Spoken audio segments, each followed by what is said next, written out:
You design a logo for $500. The client wants 12 revisions. You respond in 3 minutes because the algorithm likes fast replies. You boost your proposal. You pay 20% to the platform. You get a 5-star review. Your next client offers $350 because that's the market rate. You say yes because you need momentum. You tell yourself you're building your freelance career. But if you're building a business, why does it feel like you're sprinting on a treadmill that charges you rent? The middleman economy.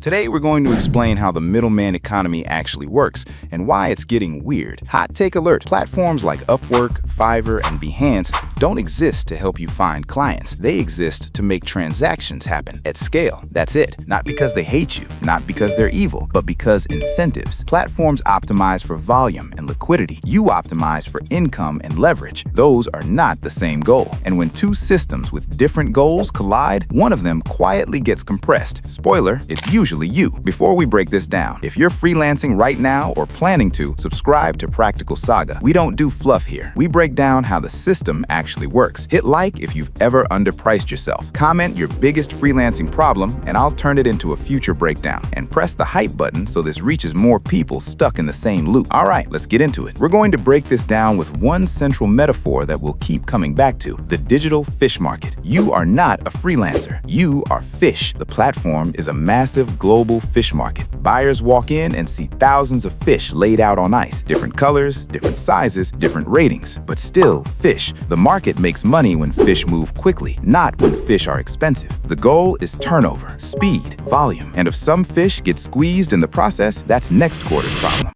Level 1. The commission illusion.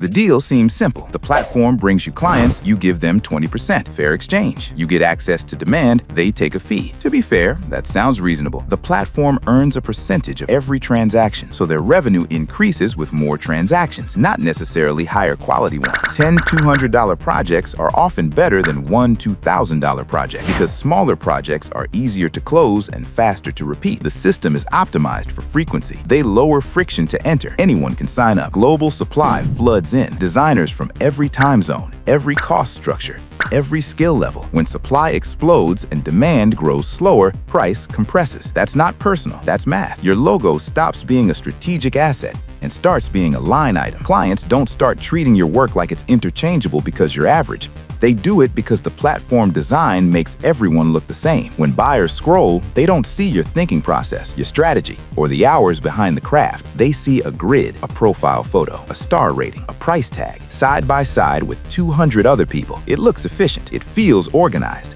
But what it's actually doing is stripping context. And when context disappears, differentiation disappears. Level 2. The algorithm game. At face value, the algorithm rewards activity, fast responses, high ratings, completed jobs. Be active and you'll win. It feels merit-based. The platform needs engagement, bids, messages, refreshes. Activity signals liquidity. Liquidity attracts buyers. The algorithm doesn't optimize for your income per hour. It optimizes for marketplace momentum. You start bidding constantly. You respond instantly. You accept smaller jobs just to maintain visibility. You boost proposals with paid credits. You train the algorithm to categorize you as highly available and competitively priced. Can you do this for $180? Yes.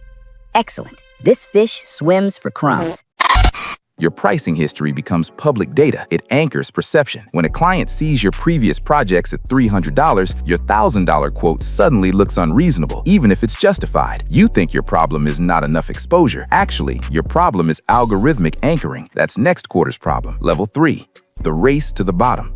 Competition improves quality. More designers means better outcomes. That's the theory. Buyers love deals. Platforms highlight budget-friendly options because lower perceived risk increases transaction volume. Cheap fish move faster. To compete, you add value. Unlimited revisions, faster delivery, bonus mockups, extra file formats. Everyone does this. The baseline offer inflates. The price doesn't. You are now doing more work for the same pay because the market redefined what standard means. Clients don't think they're exploiting you. They think this is normal. The system trained them. Your hourly rate quietly declines, not because you lowered your price, but because you increased your workload.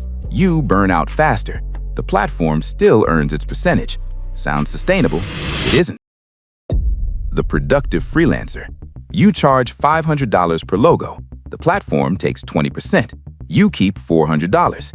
You complete 30 logos this year. That's $12,000 revenue to you. The platform takes $3,000. Not terrible. But each project takes 8 hours of actual work. Revisions, calls, files, exports. That's 240 hours. Then add 200 hours of bidding, messaging, profile updates, unpaid discovery calls. You're now at 440 hours. $12,000 divided by 440 equals about $27 per hour before tax, software, or equipment. Meanwhile, the platform made $3,000 with almost zero marginal cost. Multiply that across millions of users. Who built the scalable model? You are trading time. They're running infrastructure. That's the asymmetry. Level 4. The identity trap. You're independent. You work from anywhere. You choose clients. Freedom. Here's the incentive. Platforms must sell you the dream of autonomy. If you feel like an employee, you leave. You don't control visibility. You don't control ranking. You don't control policy shifts. One algorithm update and your impressions drop 60%. No explanation. Why did my leads disappear? Thank you for being a valued community member. You don't own demand, you rent it, and rented demand is fragile. You think you're building a business, but if one dashboard change can halve your income, you don't own a business, you own a listing. How to actually get paid. If the fish market compresses price, you don't fight harder inside it, you step outside it. First, build your own pipeline. Use platforms as proof of work, not permanent home. They are training grounds, not home. The goal is not to win the algorithm. The goal is to graduate from it. Start building direct demand, cold outreach with a clear niche, participate in specific communities, turn every good client into a referral engine, create content that attracts a type of buyer, not everyone. When leads come to you directly, something important happens. Pricing becomes private, and private pricing is flexible. Public pricing is permanent. Second, specialize aggressively. Don't sell logos, that's fish. Sell brand systems for SaaS founders. Sell rebrands for gyms that want to reposition. Sell Shopify redesigns for DTC brands stuck at $30,000 per month. The more specific you get, the less interchangeable you become. When you're one fish in an ocean, you compete on price. When you're the only fish in a tiny pond, you compete on relevance. Relevance increases leverage. Leverage increases price. That's how markets actually work. Third, redesign your pricing structure. Stop selling single deliverables with public price tags. Create minimum project sizes. Bundle services. Sell outcomes instead of hours. Introduce volume ladders. The moment your lowest visible price disappears, anchoring disappears with it. When price is a filter on a grid, it's a ceiling. When price is part of a private conversation, it's a negotiation. And negotiations are where margins live. So next time you design that $500 logo, compete against 300 bids, reply in 3 minutes, pay 20%, and call it hustling, ask yourself one question.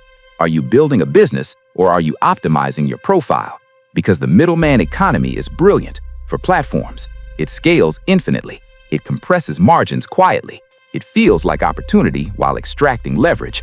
If you don't own the pipeline, if you don't control the pricing narrative, if you never step outside the fish market, you will always be competing on ice. And in a market built for movement, fish don't set prices, markets do. And if you don't own the market, that's next quarter's problem. This is Practical Saga, where we don't just talk about money, we talk about systems. And if you want to stop being inventory and start being infrastructure, subscribe, because the algorithm won't save you, but understanding incentives might.